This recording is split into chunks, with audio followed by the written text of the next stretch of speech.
Welcome back to my channel. It's Friday the 13th, and today we're going to be talking about a new theatrical release, Freaky. Before I begin, let me know in the comments if you were looking forward to this or what your thoughts were if you've seen it already, and make sure to give this a thumbs up if you like these reviews. It helps me out immensely if you do that. Also, if you're new here and you like movies, whether it be blockbusters, hidden gems, or everything in between, please consider hitting that subscribe button so you can stay up to date with reviews of new releases and some classics. But now, let's jump right into it. This horror comedy stars Kathryn Newton as Millie, a timid, bullied high school student who's targeted one night by a serial killer known as the Blissfield Butcher, played by Vince Vaughn. The Butcher stabs Millie with a magic dagger, and the following day, the two wake up in each other's bodies. Now Millie races to get her body back, discovering that she only has 24 hours before the switch becomes permanent. This is produced by Blumhouse and is written and directed by Christopher Landon, who gave us one of my favorite horror comedy series in the last few years, being the Happy Death Day movies. There, he took an idea that was done before, that being the time loop most notably done in Groundhog Day, and transferred it to a horror setting. And he once again does that here, with this being obviously a horror comedy take on Freaky Friday. And similar to the Happy Death Day movies, it's a fun, tongue-in-cheek take on a premise that we've seen before. It's a movie that doesn't take itself too seriously, with Landon giving this a very energized feel, packing it with a lot of action. Plus, there are a number of homages to other horror films that fans of the genre will certainly appreciate. For example, the Blissfield Butcher, while in his normal body, is mostly silent and wears a mask that makes him resemble Jason Voorhees, even posturing himself in a similar manner to the character. And it's a good time, and the main reason for that is due to Vince Vaughn. I appreciate his ventures into more dramatic work in the last few years, as he is a good actor. Though between Fighting with My Family last year and now this, it's nice to see him return to more comedic roles. This is the funniest he's been in a while, with the main shtick being he's this hulking 6-foot figure with the mind of a high school girl. The majority of the jokes revolve around Millie trying to get accustomed to the Butcher's body and attempting to interact with friends and family, only for it to usually go horribly wrong. And Vaughn is hilarious, as he's given a lot of awkward physical humor to do. Plus, he had good chemistry with Celeste O'Connor and Misha Oshurovich, who are Millie's two friends. They are all very likable and were a fun trio to follow, though Vaughn's performance alone makes this worth seeing. Kathryn Newton was also great here. She doesn't get as much to do here once the body swap occurs, but I still thought she was a lot of fun to watch. The most enjoyable thing she gets to do is, once she returns to school as the Butcher in Millie's body, she crosses paths with bullies and teachers who frequently tormented Millie, and the Butcher turns the tables on them. Newton's a talented actress, though she's definitely limited by the fact that the Butcher isn't exactly an interesting character on his own. He's clearly not mentally stable, and he has no sense of proper social interactions, and he's a mostly silent character, especially prior to the body switch. So once Newton becomes the Butcher, she mostly does this stare that you'd see in a Stanley Kubrick movie, and she'll sometimes give one-word answers. And even when the Butcher moves around or tries to behave normally after the swap, it's clearly very off compared to how Millie normally acted. It reminds me of Vincent D'Onofrio's alien character from Men in Black, who, if you haven't seen the movie, stole a farmer's body, and everything about his movement, from the way he walked to the way he spoke, is disjointed and awkward, and I got a lot of the same vibes here from Newton. Now, there are a few times where the Butcher in Millie's body will do a fake scared teenager routine to throw off any suspicion, suddenly talking incomplete sentences, and will purposely come off almost like a Valley Girl type character, like that's the Butcher's only understanding of how a high schooler acts. It's only done like 2 or 3 times in the movie, but I thought those were some of Newton's funnier moments, and I kinda wish they played into that a little more, as it would have given her a lot more to do. Because after her initial run-ins with the bullies at the school, she doesn't get as many interesting things to do, mainly because, as I said, the Butcher's kind of a boring character. Which leads me to my main criticism, being that the writing isn't consistently strong. Now, it's not bad, there are certainly things to appreciate. For example, there's a nice little arc thrown in there, how Millie, who never stands up for herself, now feels more empowered and finds confidence when in the Butcher's body, so I like that. But while the performances were great, there were a fair amount of times where the jokes just didn't land for me. There are a few setups that I found to be forced, in particular one involving Millie's mom. She's very lonely because Millie's father passed away, and she becomes an alcoholic who isn't always reliable anymore. And they tried to give her this arc where she tries getting past it, but it's mainly done in this one scene that's also played for laughs halfway through the movie that I found painfully unfunny. And there are a number of scenarios like that that just didn't work for me. Things will happen out of convenience, or something huge will happen to a character and they'll seemingly brush it off way easier than they should. And as I said, it's a movie that doesn't take itself too seriously, and I'm totally good with movies that do that. Here they mainly try packing in as many jokes as possible, but unfortunately it just gave us a few scenes that were a little contrived. The good still vastly outweighed the bad though, so don't get me wrong there. It was just done a number of times that it was pretty noticeable.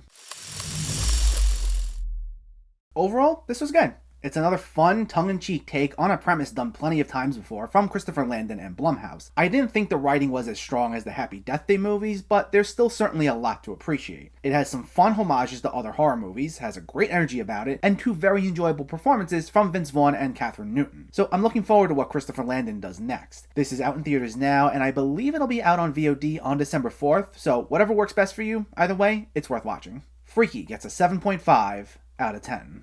So let me know, did you see Freaky or are you planning to see it, and what were your thoughts? Did you find it funny? Did you enjoy the premise? And what's your favorite Vince Vaughn movie? Let me know in the comments below. If you enjoyed this video, please like it and share it, and for more movie reviews and film discussion, please make sure to hit that subscribe button to stay updated. Thanks for watching everyone, and I'll catch you next time.